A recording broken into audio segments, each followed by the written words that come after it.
Millionaire finds an old letter in his late mother's coat, leading him to a son he never knew.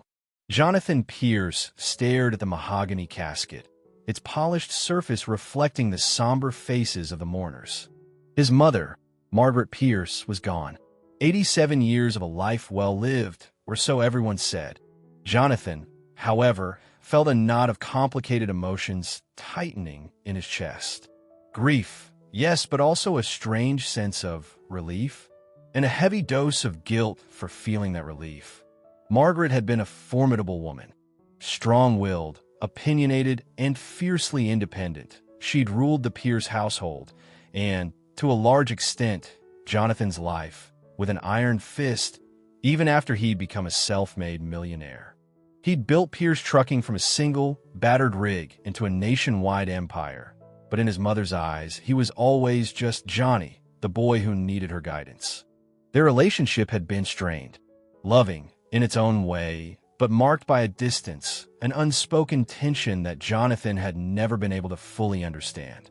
He'd always felt like he was falling short of her expectations, striving for an approval that seemed perpetually out of reach.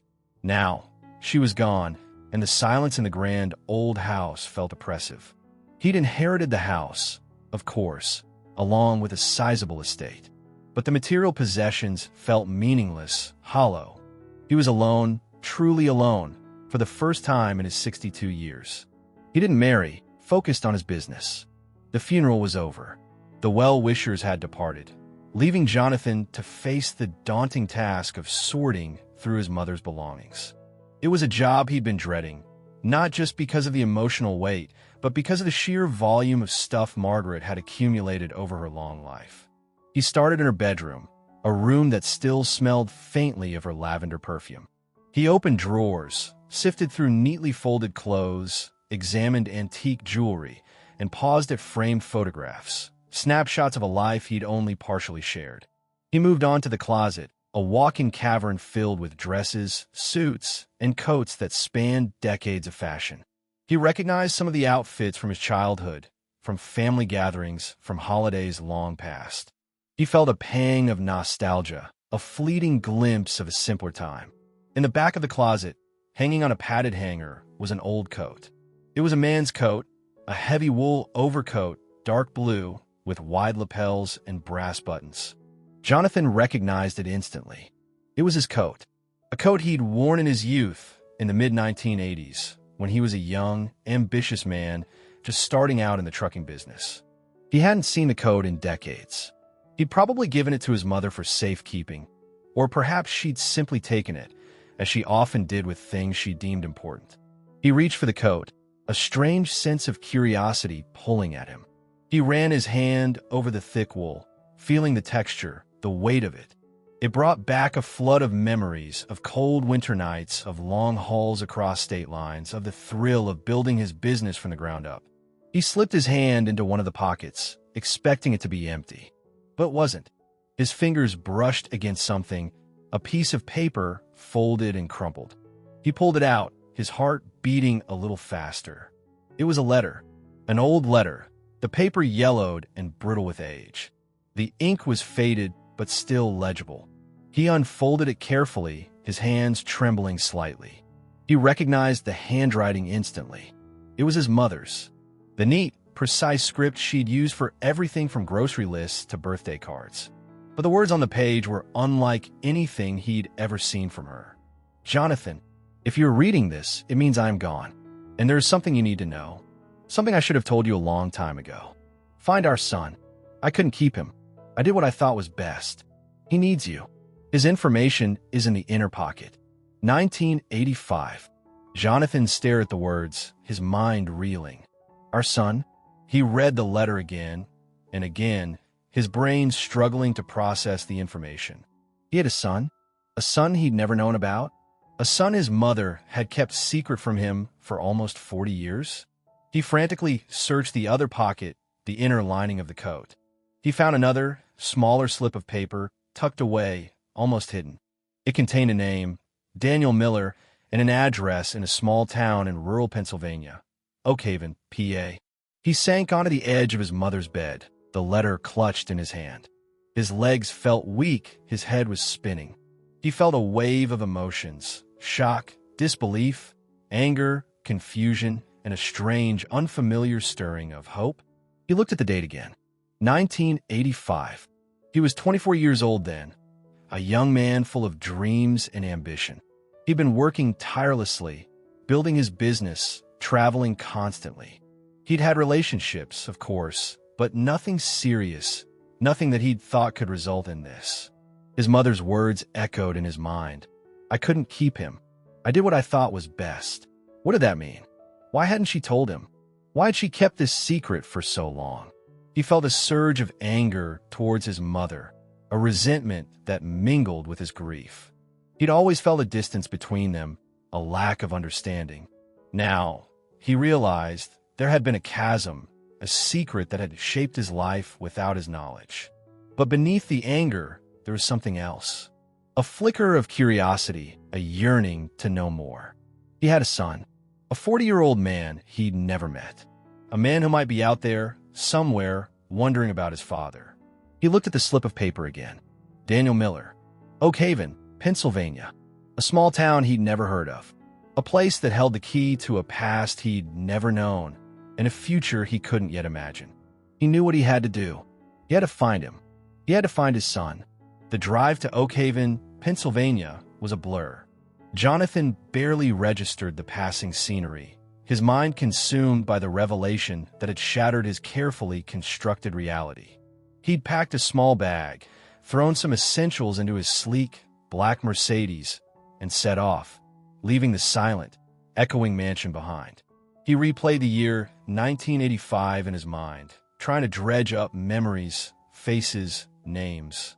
He'd been a whirlwind of activity then, focused on building his trucking business. He'd traveled extensively, meeting with clients, negotiating deals, hauling cargo across the country. He'd had girlfriends, casual relationships, fleeting encounters. He'd been young, ambitious, and, he admitted to himself, somewhat reckless. He hadn't been thinking about settling down, about starting a family. He'd been focused on his career, on making his mark on the world. He tried to recall any woman who might have been Daniel's mother. He remembered a few names, a few faces, but nothing concrete, nothing that stood out. He'd been careless, irresponsible. He'd never considered the possibility of fatherhood. He felt a pang of guilt, a sharp stab of regret. He'd lived his life oblivious to the existence of his son, while Daniel had grown up without a father, raised by his mother or someone else. His mother's words in the letter haunted him. I couldn't keep him. What had happened? Had the mother contacted Margaret? Had Margaret intervened, taken the baby, arranged for an adoption, or something else entirely? He knew his mother had been a devout Catholic, deeply religious, and fiercely protective of the family name. She would have been horrified by the prospect of an unwed mother, of a child born out of wedlock. Had she acted out of love, out of misguided sense of duty, or out of a desire to control, to maintain the image of respectability she'd so carefully cultivated? He arrived in Oak Haven late in the afternoon. It was a small town, a picturesque village nestled in the rolling hills of Pennsylvania. Main Street was lined with quaint shops, a diner, a hardware store, and a small, unassuming auto repair shop, Miller's Auto Repair. Jonathan's heart skipped a beat. Miller, Daniel Miller. Could be? Was this where his son worked? He parked his car across the street, his hands gripping the steering wheel. He felt a mixture of anticipation and trepidation. He was about to meet his son, a man he'd never known, a man whose life had been shaped by his absence. He took a deep breath, tried to compose himself. He got out of the car, crossed the street, and walked toward the auto repair shop. The shop was small but busy. 2 cars were up on lifts, and a mechanic was working under the hood of one of them. Jonathan could hear the clang of tools, the hum of machinery, the smell of oil and gasoline. He stepped inside, the bell above the door jingling. The mechanic, a man in his late 30s or early 40s, looked up. He was tall, with broad shoulders and a muscular build. He had dark hair, streaked with gray, and his face was smudged with grease. But it was his eyes that caught Jonathan's attention. They were the same shade of green, the same distinctive shape, as his mother's. A jolt of recognition, of something akin to instinct, shot through him. "Can I help you?" the mechanic asked, his voice friendly but cautious. Jonathan swallowed, his throat dry. I'm looking for Daniel Miller," he said, his voice slightly unsteady. The mechanic wiped his hands on a rag, his eyes narrowing slightly. "That's me," he said. "What can I do for you?" Jonathan took another deep breath. He had to say it. He had to tell him. "My name is Jonathan Pierce," he said. I believe I'm your father." Daniel stared at Jonathan, his expression a mixture of disbelief and suspicion. He slowly lowered the wrench he was holding, his eyes fixed on the older man standing before him. "My father," he repeated, his voice laced with skepticism. "You're saying you're my father?" Jonathan nodded, his heart pounding in his chest. He felt a strange mixture of relief and anxiety. He'd said the words, he'd made the connection, but now he had to face the consequences. "I know it's a lot to take in," Jonathan said, his voice earnest. "But I have proof. A letter from my mother. She kept a secret all these years." He pulled the crumpled letter from his pocket, his hands trembling slightly. He offered it to Daniel, who took it cautiously, his eyes still narrowed. Daniel unfolded the letter, his gaze scanning the faded handwriting.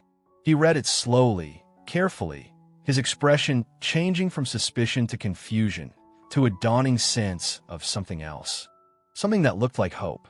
He looked up at Jonathan, his eyes searching, questioning. This is your mother's handwriting?" he asked. Jonathan nodded. "Yes," he said. "It is. I recognized it immediately." Daniel looked back at the letter, rereading the crucial lines. "Find our son. I couldn't keep him. 1985. He then reached into his pocket and took out his keys. Hanging off the chain was a necklace. He handed it to Jonathan. Jonathan took the necklace, feeling suddenly a little faint. He didn't even need to look closely. He knew. It was a distinctive necklace, one with a gold chain and small silver heart. He bought it for someone he had a fling with when he was younger. He looked up at Daniel, who was looking at him expectantly. "Her name was Susan, right?" "Susan Brown." Jonathan nodded dumbly. Daniel closed his eyes for a moment, as if gathering his strength. When he opened them, there was a new intensity in his gaze.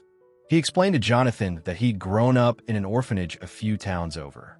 The nuns had told him his mother had been young, unmarried, and unable to care for him. They'd given him the necklace, saying it was a gift from his mother, a token of her love. Jonathan felt a wave of guilt wash over him. He'd lived his life in ignorance, while his son had grown up without a father, without a family, clinging to a single memento of a mother he'd never known. I didn't know," Jonathan said, his voice choked with emotion. "I swear to you I didn't know." Daniel nodded, his expression softening slightly. "I believe you," he said. It's a lot to process. For both of us." He invited Jonathan to sit down in the small, cluttered office at the back of the shop. They talked for hours, sharing stories, piecing together the fragments of their lives. Daniel told Jonathan about his childhood in the orphanage, about his struggles, his dreams, his determination to make a life for himself. He'd always been good with his hands, fascinated by machines, by how things worked.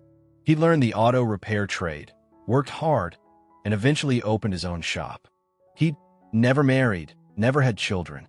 He'd always felt a sense of incompleteness, a longing for a family he'd never known.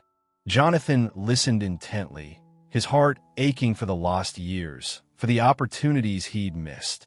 He told Daniel about his own life, about his success in business, about the emptiness he'd felt despite his material wealth. He told him about his mother, about her strong will, her controlling nature, her deep-seated religious beliefs. He didn't excuse her actions, but he tried to explain them, to provide some context for the choices she'd made. As they talked, a connection began to form between them. A tentative bond, forged by shared blood, by a shared history, by a shared longing for something more. But there were still questions, unanswered mysteries. Why had Susan given up her child? Had she contacted Margaret directly? Had Margaret pressured her, coerced her, into giving up her son? Jonathan knew he needed to find out more. He needed to understand the full story, not just for himself, but for Daniel. He decided he would go to the orphanage. The St. Joseph's Home for Children was an imposing brick building. The grounds were well maintained, but the overall atmosphere felt somber, a reminder of the countless children who had passed through its doors, their lives marked by loss and uncertainty. Jonathan, accompanied by Daniel, approached the main entrance. They'd called ahead, explaining their situation to the sister superior, who had agreed to meet with them. They were ushered into a small, sparsely furnished office. Sister Mary, a woman in her late 60s with a kind face and a gentle demeanor, greeted them warmly. Jonathan explained his story, his voice filled with a mixture of guilt and determination. He showed her the letter, the necklace, and shared what Daniel had told him about his childhood. Sister Mary listened patiently, her expression thoughtful. She confirmed that Daniel had indeed been a resident of St. Joseph's, that he'd arrived as an infant in 1985. His mother, Sister Mary said, her voice soft, was a young woman named Susan Brown. She was very distraught, very conflicted. She felt she had no choice but to give up her child. Did she say anything about the father? Jonathan asked, his heart pounding. Sister Mary hesitated. She mentioned him, yes, she said. She said he was a businessman, that he was unaware of the pregnancy. Did she say anything else? Jonathan pressed. Anything that might help me understand why she made this decision. Sister Mary looked at him, her eyes filled with compassion. She said slowly that she'd been contacted by the father's mother, that the mother had offered her money, had persuaded her to give up the child. Jonathan felt a cold hand grip his heart. His mother. It had been his mother who had orchestrated this, who had separated a mother from her child, who had kept him from knowing his own son for almost 4 decades. He felt a surge of anger, of betrayal, so intense it almost took his breath away. He'd always known his mother was controlling, manipulative even, but he'd never imagined she was capable of something like this. Did she say anything about wanting to see Daniel? Daniel asked, his voice hesitant, a flicker of hope in his eyes. Sister Mary shook her head sadly. She signed the relinquishment papers, she said. She gave up all parental rights. She said she wanted a better life for him, a life she couldn't provide. A silence fell over the room, heavy with unspoken grief, with the weight of lost opportunities and irreversible choices. Jonathan looked at Daniel, at his face etched with a mixture of sadness and understanding. He saw a reflection of his own pain, his own longing for connection. "I'm so sorry, Daniel," Jonathan said, his voice choked with emotion. "I'm so sorry for everything you've been through. I'm sorry I wasn't there for you." Daniel nodded, his eyes glistening with unshed tears. "It's not your fault," he said. "You didn't know." "But I should have," Jonathan said, his voice filled with regret. "I should have been more responsible. I should have been a better man." Sister Mary placed a comforting hand on Jonathan's arm. "Mr. Pierce," she said gently, "the past is the past. You cannot change what has happened, but you can shape the future. You can build a relationship with your son now. You can be the father he never had." Her words, though simple, struck a chord deep within Jonathan. He knew she was right. He couldn't undo the past, but he could make amends. He could embrace this unexpected second chance, this opportunity to build a family, to heal the wounds of the past.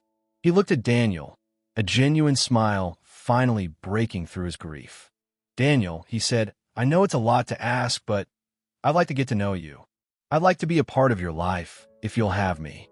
Daniel returned the smile, a hesitant but hopeful expression. "I like that too," he said. I've always wondered about my father. I've always wanted to know who I am, where I came from." They left the orphanage together, father and son, embarking on a new journey, a journey of discovery, of healing, of building a relationship that had been denied to them for far too long. The first few weeks were a period of adjustment, of getting to know each other, of navigating the complexities of their newfound relationship. Jonathan invited Daniel to stay with him at the mansion, a prospect that initially intimidated Daniel. It's a bit much, Daniel said, looking around the vast, opulent living room, his eyes wide with a mixture of awe and discomfort. Jonathan chuckled. I know, he said. It's a bit much for me too, sometimes. But it's home, and I want you to feel like it's your home too. Daniel slowly began to settle in. He explored the house, the grounds, the sprawling estate that was so different from the small-town life he'd always known. He and Jonathan spent hours talking, sharing stories, discovering common interests. They found they both had a passion for classic cars, a love of the outdoors, a dry sense of humor. They discovered a shared appreciation for simple things, for genuine connection, for the value of hard work. Jonathan introduced Daniel to his world, to the world of business, of wealth, of privilege. He took him to meetings, to social events, to charity galas. Daniel, initially overwhelmed, gradually adapted, learning to navigate this new environment with a quiet confidence. But it wasn't just about material things. It was about building a genuine connection, a bond based on trust, respect, and a growing affection. Jonathan learned about Daniel's life in Oak Haven, about his friends, his work, his routines. He visited the auto repair shop, met Daniel's employees, saw firsthand the skill and dedication he brought to his craft.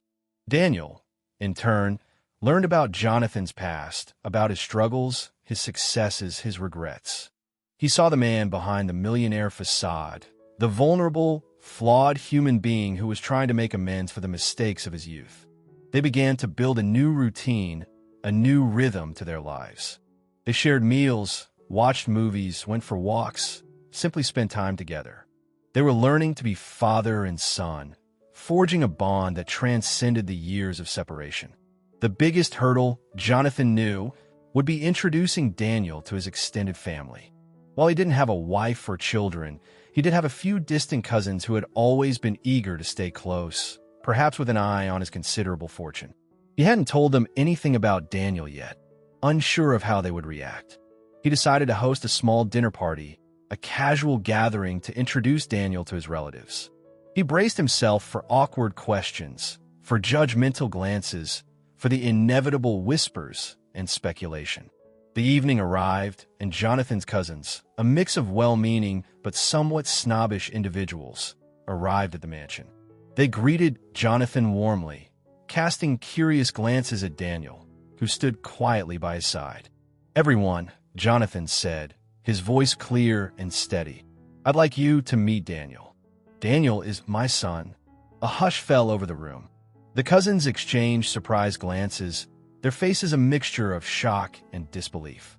One of the cousins, a woman named Eleanor, known for her sharp tongue and even sharper social antennae, was the first to speak. Your son? She said, her voice laced with incredulity. Jonathan, you never mentioned having a son. I didn't know about him, Jonathan said, his gaze unwavering. It's a long story, but Daniel is my son, and I'm very happy to have him in my life. The other cousins, following Eleanor's lead, began to pepper Jonathan with questions. Where had Daniel been all these years? Who was his mother? Why hadn't Jonathan known about him? Jonathan answered their questions patiently, honestly, explaining the circumstances of Daniel's birth, his mother's decision, and his own belated discovery. He didn't shy away from the difficult details, from the mistakes he'd made, from the role his mother had played. Daniel stood silently throughout the interrogation, his expression unreadable. Jonathan could sense his discomfort, his apprehension. He reached out and placed a reassuring hand on his arm. Finally, one of the older cousins, a man named Arthur, who had always been more kind-hearted than the others, spoke up. Well, Jonathan, he said, a warm smile spreading across his face. This is certainly a surprise, but a welcome one, I must say. Welcome to the family, Daniel. The others, taking their cue from Arthur, began to offer their own tentative welcomes, their initial shock giving way to a grudging acceptance. The dinner party proceeded, the atmosphere gradually thawing. Daniel, though still somewhat reserved, began to relax, to engage in conversation, to share a few details about his life. Jonathan watched him with pride, with a sense of relief. He'd faced the first hurdle, and he'd done it with honesty and grace. He knew there would be more challenges ahead, more adjustments to make, but he felt confident that they could face them together as a family. Over the following months, Jonathan and Daniel continued to build their relationship. They traveled together, explored shared interests, and simply enjoyed each other's company. Daniel eventually decided to move to the city to be closer to Jonathan, but he kept his auto repair shop in Oak Haven, commuting back and forth a few times a week. Jonathan helped him expand his business, providing the capital and the connections to open a second location in the city. Daniel's skill and dedication, combined with Jonathan's business acumen, proved to be a winning combination.